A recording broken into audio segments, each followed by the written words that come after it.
Era tempo de amor, de juventude e, olhos nos olhos, preparamos um licor em taça funda.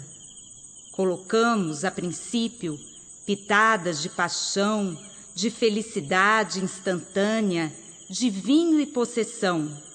E o licor tomou coloração vermelha, como uma flor de sangue de sabor espesso.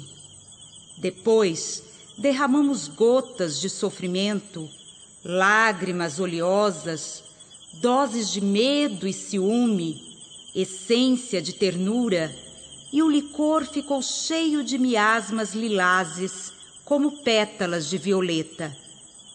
Passou-se tempo, mais tempo, padecimento, despeito, rivalidade, compaixão, e o licor ficou pesado, castanho como terra, reflexo de nossos olhos no fundo da taça.